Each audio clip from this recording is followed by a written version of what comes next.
हाँ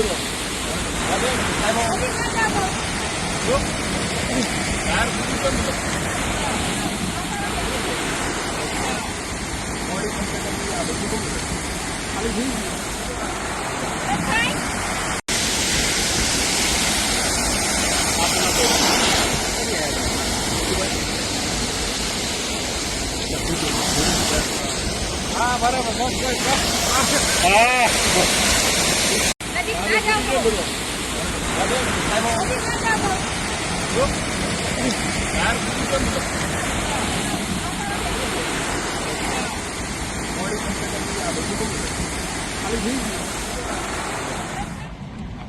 पुलिस तो आओ बदा पुलिस वाला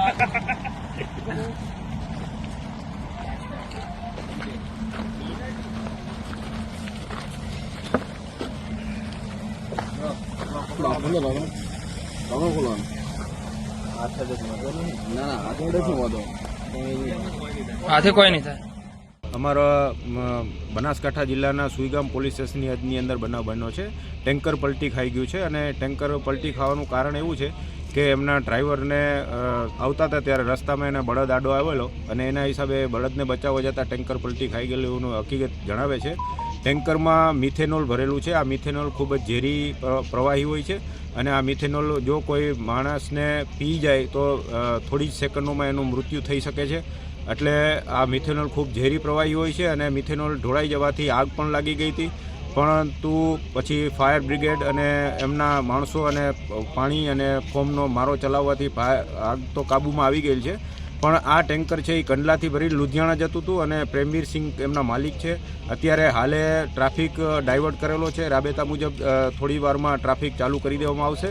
પરંતુ અત્યારે પ્રાથમિક દ્રષ્ટિએ અમને એવું જાણવા મળેલું છે કે આ કેમિકલ છે એ લોકો નજીકના ગામવાળા લોકો અણસમજણના હિસાબે કેમિકલ મિથેનોલ છે એ પોતાના કેરબેમાં ભરીને લઈ ગયા છે.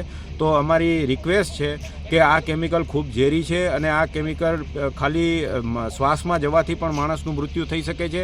એટલે આ કેમિકલને અતિશય ઝેરી કેમિકલ છે તેને પોલીસને હવાલે કરી દેવું અથવા ત્યાં સ્થળ ઉપર નાશ કરવો, પરંતુ બાળકોની પહોંચથી દૂર રાખવું. અને બિલકુલ આ કેમિકલ ગંભીર પ્રકારનો મતલબ ગુનો પણ બને છે કેમિકલ રાખવાથી. એટલે કેમિકલ નહીં રાખવાનું અને પોલીસને હવાલે કરી દેવાનું. અને આ કેમિકલ જો બ્લડની અંદર જાય તો તરત ને તરત મતલબ કહી શકાય કે 1 મિનિટની અંદર માણસનું મૃત્યુ થઈ શકે. પ્યોર મિથેનોલ છે.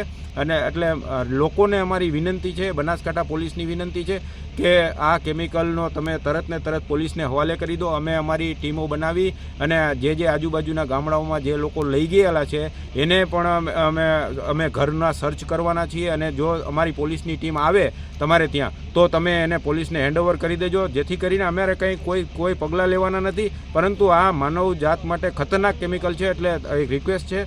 અમારા દિયોદરના ડીવાયએસપી ગોયલ સાહેબ પણ આવી ગયા છે અને હું થરાદ ડીવાયએસપી છું.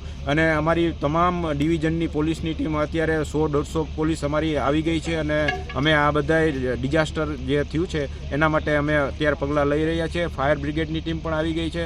ફાયરે ટેન્કરના જે આગ લાગેલી હતી એ ઓલવી પણ નાખેલી છે. એટલે અમારી અત્યારે પ્રાથમિક અમારા પબ્લિકને એક વિનંતી એવી છે કે આ કેમિકલ જો તમે તમારી ઘરે લઈ ગયા હોય તો તમારા માટે કોઈ ઉપયોગી નથી, ક્યાંય ઉપયોગ નહીં થાય. આ કેમિકલનો કોઈ જગ્યાએ ઉપયોગ થવાનો નથી. એટલે તમે પોલીસને આપી દેજો, અથવા તમને એવું લાગતું હોય તો તમે ગામના કોઈ આગેવાન, સરપંચ એની હાજરીમાં પોલીસને આપજો. તમારી ઉપર કોઈ કાર્યવાહી કરવામાં નહીં આવે. પરંતુ મહેરબાની કરીને એક આ અમારો સંદેશ છે કે તમે આ કેમિકલને તમારી પાસે રાખતા નહીં. આ કેમિકલ બહુ ખતરનાક છે.